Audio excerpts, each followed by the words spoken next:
ସାଙ୍ଗମାନେ ପୂର୍ବ ଭିଡ଼ିଓରେ ମୁଁ ଦେଖେଇଥିଲି କି ଆମେ କେମିତି ଫୁଲ କୁଣ୍ଡ ତିଆରି କରିଥିଲେ। ଆପଣମାନେ ଦେଖିପାରୁଥିବେ ଏମିତି ତିଆରି ହେଇଥିଲା। ଆପଣମାନେ ଯେଉଁମାନେ ପୂର୍ବ ଭିଡ଼ିଓ ଦେଖିନାହାନ୍ତି ତ ସେ ଯାଇକି ୟୁଟ୍ୟୁବ୍ ଚ୍ୟାନେଲରେ ଦେଖିପାରିବେ। ସାଙ୍ଗମାନେ ପାଖାପାଖି 3-4 ଦିନ ହେଇଯିବ ମୁଁ ଏଟାକୁ ଖୋଲିକି ଭିଡ଼ିଓ କରିମି ବୋଲିକି ଆଉ କରିପାରୁନଥିଲି, ଯେହେତୁ ସମୟ ମିଳୁନଥିଲା ତ ସେଥିପାଇଁ କରିପାରୁନଥିଲି। ତ ଚାଲନ୍ତୁ ଆଜି ଆମେ ଆକୁ ଖୋଲି ନେବା।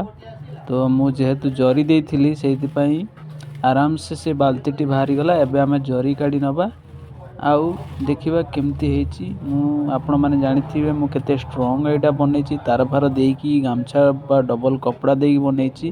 ଆପଣମାନେ ଜାଣିଥିବେ ଏଆଇରେ ଏଇ ଭିଡ଼ିଓ ବହୁତ ଭାଇରାଲ ହେଉଛି ଯେ ଗାମଛା ଟାଉଲିଆରେ ଫୁଲ କୁଣ୍ଡ ବନା ହେଉଛି। ତ ମୁଁ ମଧ୍ୟ ଟ୍ରାଏ କରିଥିଲି। ଆପଣମାନେ ଦେଖିପାରୁଥିବେ କେମିତି ଭାବରେ ହେଇଛି ଫୁଲ କୁଣ୍ଡଟି। ଆପଣମାନେ କମେଣ୍ଟ କରି କହିବେ କି ଫୁଲ କୁଣ୍ଡଟି ସୁନ୍ଦର ହେଇଛି କି ନାହିଁ, କିନ୍ତୁ ମୁଁ ମୋ କାମଟାକୁ ସୁନ୍ଦର ବୋଲି ଭାବିବି।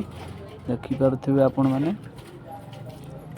ତ ଏବେ ତା ଭିତରେ ଧୂଳି ଗୁଡ଼ା ଥିଲା, ତାକୁ ଝାଡ଼ି ଦେବା। ତ ଆକୁ ଆମେ କଲର୍ ମଧ୍ୟ ଦେବା। ଦେଖିପାରନ୍ତୁ କେମିତି ଲାଗୁଛି, ଆପଣ କମେଣ୍ଟ ମାଧ୍ୟମରେ କହିବେ।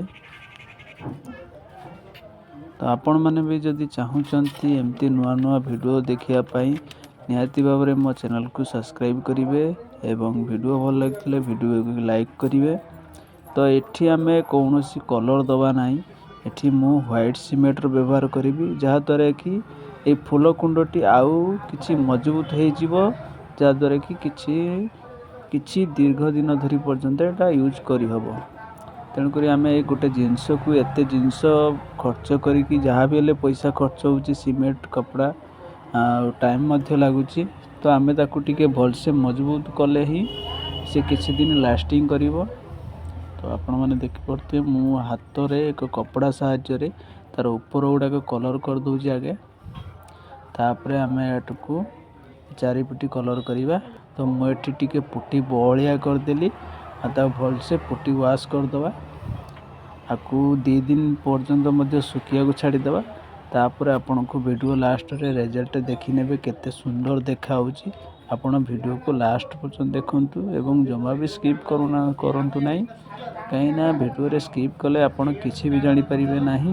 ତ ଦେଖନ୍ତୁ କେମିତି ମୁଁ ତାକୁ ହାତରେ ଭଲସେ ରଙ୍ଗ ଦେଇଦେଉଛି ବା ହ୍ୱାଇଟ୍ ପୁଟି ଦେଇଦେଉଛି। ମୁଁ ଭାବିଥିଲି ୟା ପରେ ଆଉ କିଛି ରଙ୍ଗ ଡିଜାଇନ୍ କରିବି ବୋଲି, କିନ୍ତୁ ଏତେ ଅଧିକା ଡିଜାଇନ୍ କଲେ ଭଲ ଲାଗିବନି। ସିମ୍ପଲ୍ ରହିଲେ ହିଁ ଭଲ ଲାଗିବ ସେ ଜିନିଷଟା। ଆଶା କରୁଛି ମୋର ଏଇ ଭିଡ଼ିଓଟି ଭଲ ଲାଗୁଥିବ। ଯଦି ଭିଡ଼ିଓଟି ଭଲ ଲାଗେ ନିହାତି ଭାବରେ ଭିଡ଼ିଓକୁ ଏକ ଲାଇକ୍ କରିବେ ଏବଂ ଚ୍ୟାନେଲକୁ ସବସ୍କ୍ରାଇବ୍ କରିବେ। ଆପଣମାନେ ଦେଖିପାରୁଥିବେ ମୁଁ କେମିତି ପୁଟି ଦେଉଛି। ତ ଆପଣମାନଙ୍କୁ ଅନୁରୋଧ କି ଭିଡ଼ିଓକୁ ଲାଷ୍ଟ ପର୍ଯ୍ୟନ୍ତ ଦେଖିବେ ଆଉ ନିହାତି ଏକ କମେଣ୍ଟରେ ରାୟ ଦେବେ।